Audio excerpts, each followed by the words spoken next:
7월 5일 화요일 히브리서 4장 1절로 13절 말씀. 그러므로 우리는 두려워할지니 그의 안식에 들어갈 약속이 남아있을지라도 너희 중에는 혹 이르지 못할 자가 있을까 함이라. 그들과 같이 우리도 복음 전함을 받은 자이나 들은 바 그 말씀이 그들에게 유익하지 못한 것은 듣는 자가 믿음과 결부시키지 아니함이라. 이미 믿는 우리들은 저 안식에 들어가는도다. 그가 말씀하신 바와 같으니 내가 노하여 맹세한 바와 같이 그들이 내 안식에 들어오지 못하리라 하셨다 하였으나 세상을 창조할 때부터 그 일이 이루어졌느니라. 제7일에 관하여는 어딘가에 이렇게 일렀으되 하나님은 제7일에 그의 모든 것을 쉬셨다 하였으며 또 다시 거기에 그들이 내 안식에 들어오지 못하리라 하였으니 그러면 거기에 들어갈 자들이 남아있거니와 복음 전함을 먼저 받은 자들은 순종하지 아니함으로 말미암아 들어가지 못하였으므로 오랜 후에 다윗의 글에 다시 어느 날을 정하여 오늘이라고 미리 이같이 일렀으되 오늘 너희가 그의 음성을 듣거든 너희 마음을 완고하게 하지 말라 하였나니 만일 여호수아가 그들에게 안식을 주었더라면 그 후에 다른 날을 말씀하지 아니하셨으리라. 그런즉 안식할 때가 하느님의 백성에게 남아있도다. 이미 그의 안식에 들어간 자는 하느님이 자기의 일을 쉬신과 같이 그도 자기의 일을 쉬느니라. 그러므로 우리가 저 안식에 들어가기를 힘쓸지니 이는 누구든지 저 순종하지 아니하는 본에 빠지지 않게 하려 함이라. 하느님의 말씀은 살아있고 활력이 있어 좌우에 날선 어떤 검보다도 예리하여 혼과 영과 및 관절과 골수를 찔러 쪼개기까지 하며 또 마음의 생각과 뜻을 판단하나니 지으신 것이 하나도 그 앞에 나타나지 않음이 없고 우리의 결산을 받으실 이의 눈앞에 만물이 벌거벗은 것 같이 드러나느니라. 안식에 들어가기를 힘쓰라.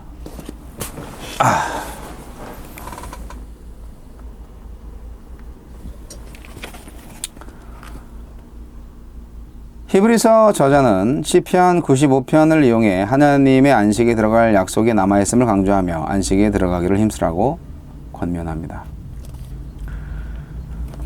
말씀을 믿고 순종해야만 하나님의 안식에 들어갈 수 있습니다. 옛 이스라엘이 하나님의 안식에 들어가지 못한 이유는 안식을 약속한 복음이 틀렸거나 하나님의 안식에 문제가 있어서가 아니었습니다. 하나님의 안식은 세상이 창조될 때부터 완성되어 있었습니다.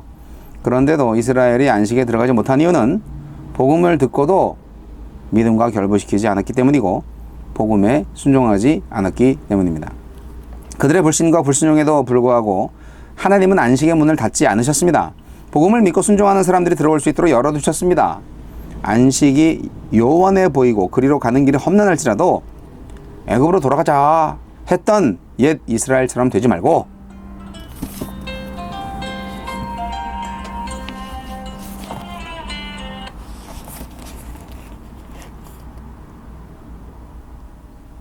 애굽으로 돌아가자 했던 옛 이스라엘처럼 되지 말고 믿음과 순종으로 가나안 땅에 들어갔던 여호수아와 갈렙처럼 복음을 믿음으로 받아들입시다. 우리에겐 아직 구원의 여정이 남아 있습니다. 아직 하나님의 안식에 들어가지 못했기 때문입니다. 완전히 들어가지 못했기 때문입니다. 히브리서 저자는 유대인이 가나안 땅에 들어온 이스라엘의 후손이라 할지라도 완전한 안식에 다다른 것이 아님을 설명했습니다. 가나안 땅이 영원한 안식이었다면 이스라엘 백성이 가나안 땅에 들어간 지 수백 년 후에 안식에 들어가기 위해 오늘 하나님의 음성을 따르라는 말씀이 주어지지 않았을 것입니다. 가나안 땅은 하나님의 완전한 안식의 모형이었을 뿐 안식의 완성은 아직 남아 있습니다. 복음을 듣고 믿은 우리도 하나님의 안식을 향해 가는 길 위에 있습니다. 아직 쉴 때가 아니에요. 편안함을 찾을 때가 아닙니다. 고단한 현실을 견뎌야 하고 유혹과 싸워야 합니다.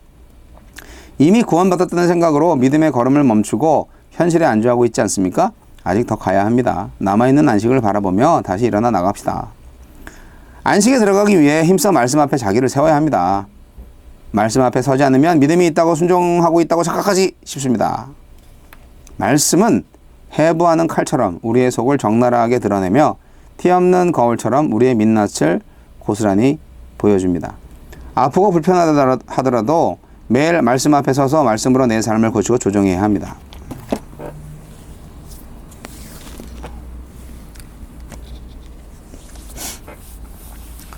가만히 있어도 땀이 찔찔 나고 머리에서 땀이 흘러서 눈으로 들어가서 눈이 따가운 상황이 계속되고 있습니다. 네, 이 방은 에어컨이 없기 때문에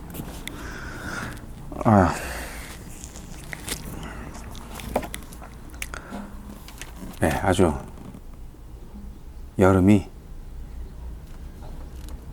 대단하군요. 안식의 개념이 뭔가요? 안식에 들어가기를 힘쓰라. 이건 뭔가요? 천국 가라 이거죠. 천국. 하느님의 나라에 입성하라 이거죠. 그런데 안식에 들어가지 못했어요. 이스라엘 백성들. 출애굽한 다음에. 그것을 우리가 교훈 삼아야 된다는 거예요. 어제 말씀하고 연결되는데요.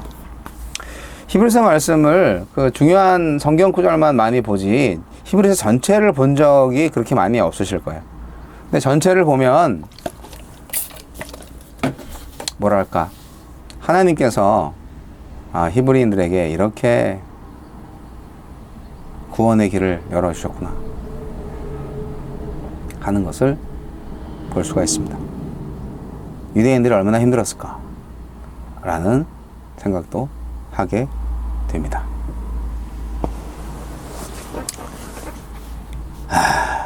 안식에 이르지 못할까 두려워하십시오. 안식에 이르지 못할까 두려워하십시오. 어제도 말씀드렸지만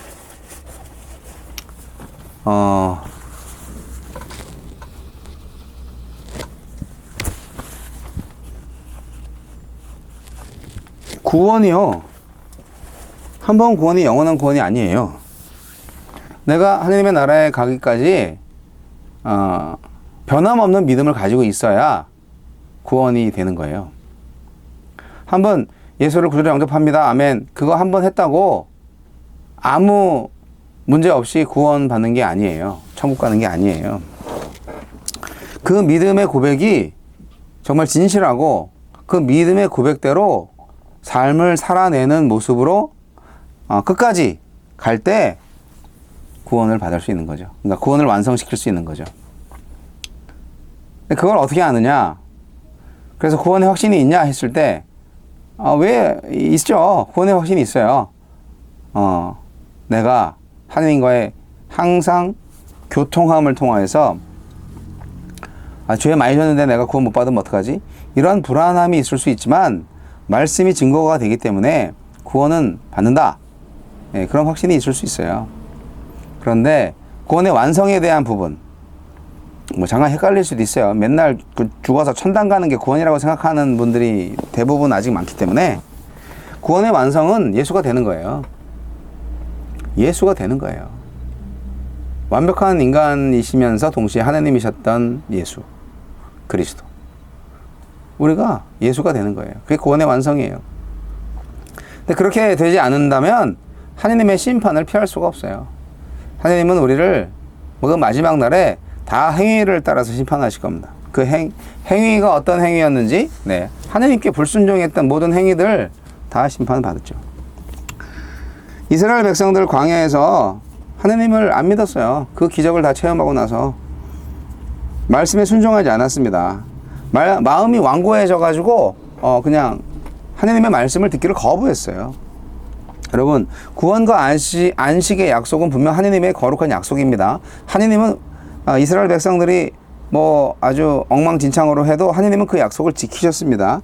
그런데 그 구원의 은혜가 결국 하나님의 약속을 지킨다 할지라도 그 약속의 수혜자가 되는 사람들이 개판 5분 전으로 살아가고 그 계명을 지키지 않았을 때, 약속을 이행하지 않았을 때, 그거 어쩔 수 없는 거죠. 하나님은 정의의 하나님이시고 공의의 하나님이시니까 멸망으로 가는 것을 내버려 둘 수밖에 없는 거예요. 하나님의 은혜는 말씀을 듣는 자들이 믿음으로 화답할 때만 그게 워킹하는 거예요. 그게 은혜가 되는 거예요. 그러니까 순종의 믿음을 통해서 안식은 완성됩니다. 오직 순종함으로 우리가 안식의 나라에 참여할 수 있어야 합니다. 그 순종함을 통하여서 안식의 나라에 참여하는 것은 오늘날 현실 세계에서도 가능합니다. 근데 그렇게 현실 세계에서도 가능했던 사람들이어야만 사실상 영원한 안식에도 들어갈 수 있는 겁니다.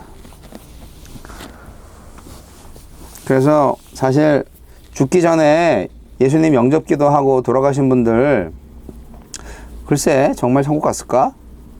하나님은 아시죠. 그리고 그렇게 영접기도 하셨으니까 천국 가셨을 거야 라고 생각하는 우리들에게 위로를 주는 사건이죠. 구원은 몰라요. 하나님만이 아시죠. 자, 여러분, 오늘날 우리는 안식에 들어가라는 히브리서 말씀을 통하여서 뭔가 좀 확실하게 해야 될 게 있습니다. 그게 바로 뭐냐? 예수님을 통해서 우리가 구원을 받았는데 그 구원을 완성시켜 나가기 위해서는 예수님의 그 구원의 약속에 대한 믿음이 필요하다 하는 것입니다. 믿음. 근데 이게 아까도 말씀드렸지만 단지 입술의 고백이나 뭐 지적인 동의가 아니에요. 믿음이라는 게 말 그대로 참여예요. 참여. 예수의 통치에 오늘 여기서 참여하는 믿음, 결국 순종의 행위로 드러나는 믿음, 바로 그것이 필요한 것입니다. 그랬을 때, 즉 예수님이 말씀으로 통치하는 게 실제로 나의 삶을 통해서 나타날 때 그 말씀으로 정말 나의 마음의 생각을 다 점검해가지고 정말 마지막 날 그분 앞에 서서 당당할 수 있을 때, 네, 그래야 우리가 안식에 들어갈 수 있어요. 여러분, 말씀 앞에 완전히 벌거벗고 서 있을 거라는 이 표현이 참 무섭지 않습니까? 말씀의 이 검이 우리를 다 판단합니다. 예. 빨가벗겨진 상태. 네. 그런데요, 그 심판의 시간은 결국 진리가 나를 자유롭게 하는 시간이 되지 않을까요? 사실 하나님 앞에 서서 심판받는 거 어렵고 부담스러운 일이죠. 하지만 우리가 하나님을 알고 하나님은 우리를 알고 그래서 나의 모든 것을 알 때, 사실 내가 나를 모를 수도 있잖아요. 근데 나의 모든 것을 알 때 우리가 자유로워질 수 있지 않습니까? 하나님이 나를 아시는 것처럼 내가 나를 알 때, 살아계신 하나님의 그 예리한 칼날 같은 말씀이 나를 후벼팝니다.